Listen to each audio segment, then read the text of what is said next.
You see, the Quraysh are the custodians of Allah's house. So they're supposed to, and Ibrahim made dua to Allah that the people all over the world, their hearts should be softened towards this house. Okay? That the people's hearts should have this affinity towards Allah's house. And all believers know that they have that softness towards Allah's house. And if you've never been there, your heart desires to go there. You want to go to Hajj, you want to see Allah's house. But the people who are custodians of it should have the softest hearts. They should have the softest hearts. But the thing that makes your heart hard is worldly occupation. You're busy making a buck. You're busy trying to provide for your family, things like that. So you're so busy in dunya, you don't have time for worshipping Allah, and your hearts become hard. So Allah makes their life so easy, they don't have to do anything that the other tribes have to do. The other tribes barely survive. So if these people were a starving nation, then they would only be worried about food and protecting themselves, and they wouldn't have any time to worship Allah properly. So Allah got rid of their other concerns and gave them economic prosperity, so their minds would not be occupied with that stuff. Now they can concentrate on worshipping Allah. You know, there are two kinds of people that have that amass good wealth. People that make good money and have good salary. You can do two things. Either if you have good salary, you can become even more engrossed in dunya.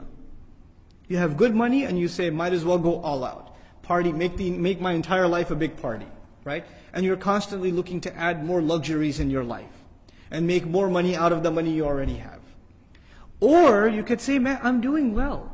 There's food on the table, there's a roof over my head, I'm doing well enough. So you know what I need to do? Now that my time is freed up from having to seek dunya, and Allah has provided me enough, I can take breaks and study Allah's deen and worship Him, and maybe take 10 days off and make i'tikaf in Ramadan. Because even if I don't make that extra bonus money, there's still enough in the house. We're doing okay. So I can take some extra time out. I can do some extra worship to Allah subhanahu wa ta'ala. And no one should do that more than the custodians of Allah's house, is the essential argument. You know, this came to mind. I don't mean to knock on physicians or anything, so don't take this personally if you're a physician. But I have a physician who's a friend who works part-time. You know, he's got a couple of kids, he works and he makes good money. He makes like a couple of $100,000 a year. Decent salary for a part-time physician, right? And so somebody asked him, why don't you work full-time, man? He goes, yeah, I could work full-time and make 600,000, 500,000, but I'm doing okay with 200,000. And I need the rest of the time to memorize Quran and to teach my kids and to spend time with them and to do things with them. So why should I, what am I going to make this money for? If Allah has given me enough and I can do better things with my time and spend my life in a more meaningful way, then why not? Allah didn't create me to make more money. He created me for another purpose. So if I can survive doing less and do more meaningful things, why not? What a beautiful answer. Because you know what I find? People who do make a lot of money, you know what ends up being sacrificed? The family.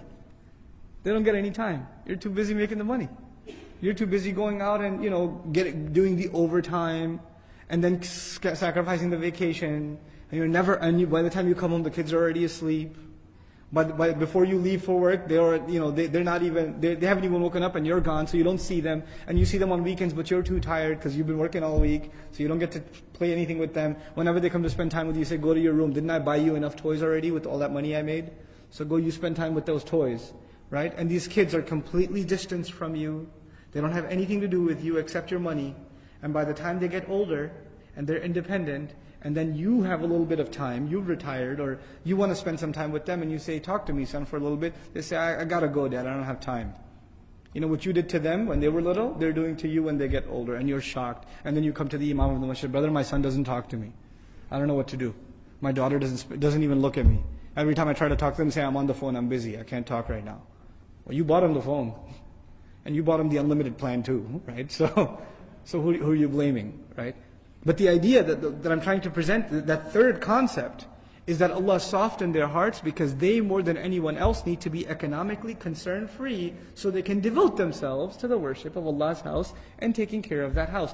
That is why Allah gave them all of these luxuries. SubhanAllah. What an amazing concept.